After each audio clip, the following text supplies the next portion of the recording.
usually when you start to learn addition reactions, you always learn the Markovnikov products, one where we have something adding to the most substituted position here.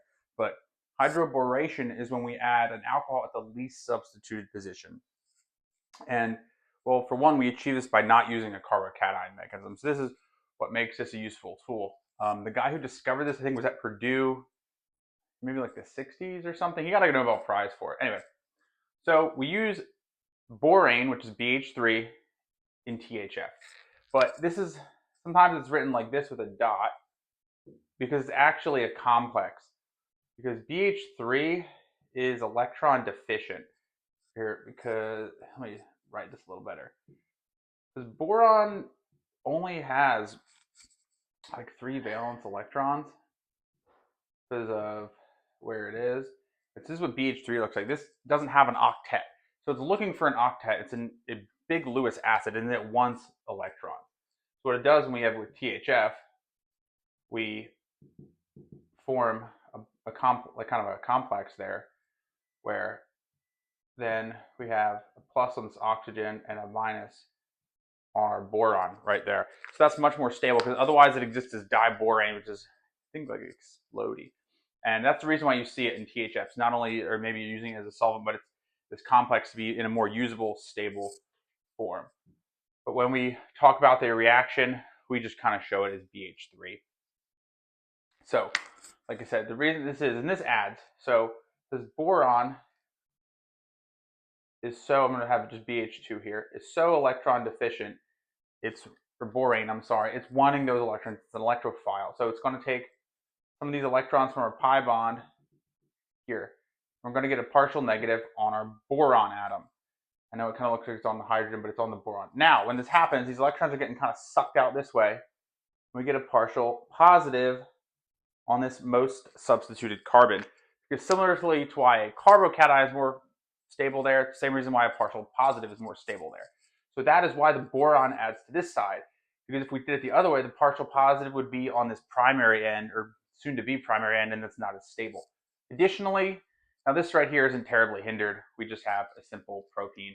But if it's something kind of more complex and branched, we do have steric effects that would keep this boron kind of more over here, and you'll see why later as well. And then this forms a bond right here, or pseudo bond. It's this transition state where we get addition. Now it's going from either this side or this side. I drew it this side for space constraints. But now we have our proton here, and we have, wow, that didn't line up right. I have so many erasers on this board too. We have a proton in the least or most substituted position, I'm sorry. And we have BH2 over here. And this is what sets our regiochemistry, is this boron addition step. Now it's also important to remember that this is a syn addition. Because see how the whole BH is adding like this to the bond? That's syn addition. So it adds in the same phase. Here, it's not as important because there's no chiral centers and this has free rotation. But it's important to remember that if you're on a ring where there's restricted rotation and movement, that really comes into play. And if there's anything else already on that ring, on that double bond, you're going to push it away because remember, this is syn addition. Now, this BH2 can undergo this reaction 2 more times to the point where both of these hydrogens are replaced with alkyl groups now. Now, I'm not going to show that for just space, but just know that that can happen. So for each molecule of BH3 you have there, you can add to 3 alkene molecules.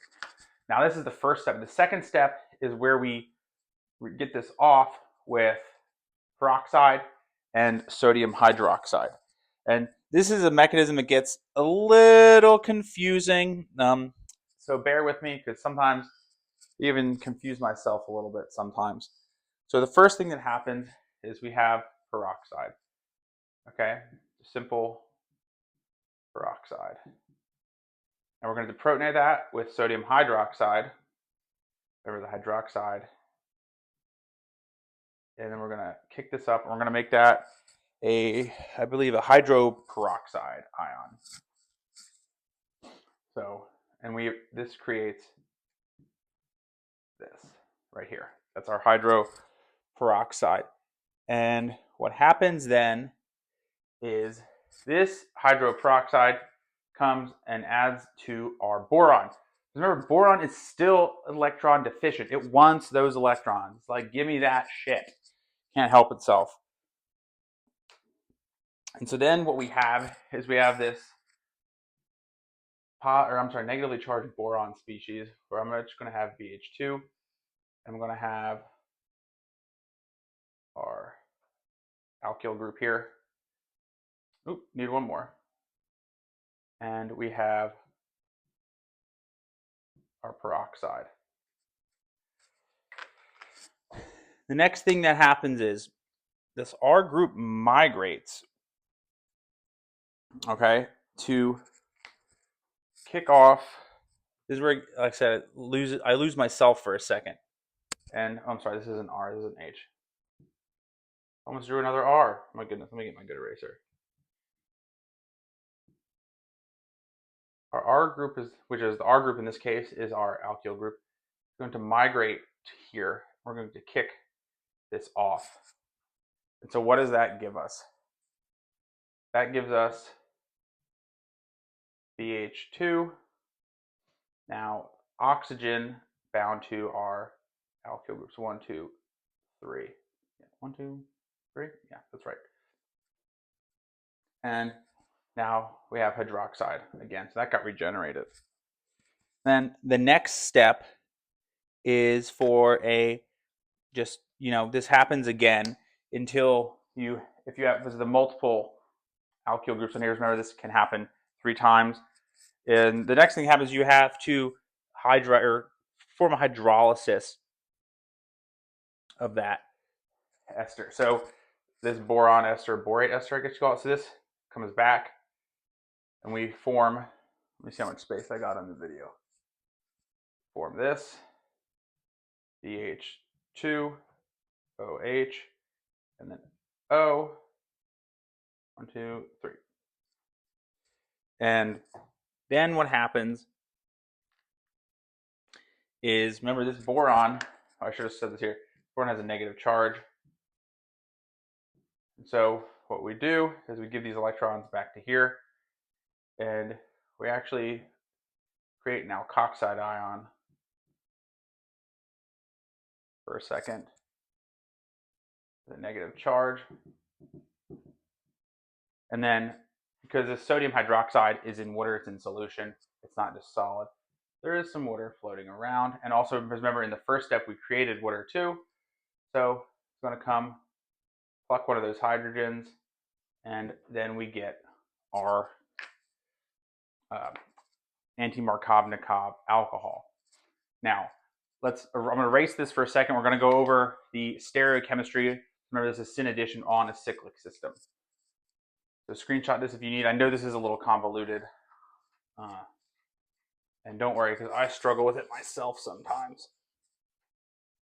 In my experience, generally you won't be asked to know the mechanism for this, except for maybe the first step. So bear with me here with my art skills. Oh my God, I can't draw a straight line. So pretend, pretend this is a cyclopentene with a methyl cyclopentene. We're kind of looking at it like down there from that point of view. We are going to add our BH3 from this side. Okay? Or it can come the other way. Either way, it adds like this. This is regiochemistry, because the Markovnikov versus anti-Markovnikov is regiochemistry. But because this is adding syn addition, we need to push this methyl up then. So that boroalkyl group that we then form is, again, bear with me. We're going to have our CH3 pointing up, and this is coming at us versus going down. We're going to have CH3 pointing up, our H pointing down, and we're going to have our BH2 pointing down as well. And if we were to view this then from the other side, like this, now we have our cyclopentane now, we'd see our methyl up, our H down. We'd see our BH2 down as well, and then another H up. That's how we would see that, okay? That's what I'm talking about with the stereochemistry of it. And so that would make this boron, and then subsequently the alcohol anti to each other. So remember, this is what sets the stereochemistry and the regiochemistry, this boron addition step. When you hydrolyze it later to the alcohol, that just leaves in place what's already been set there.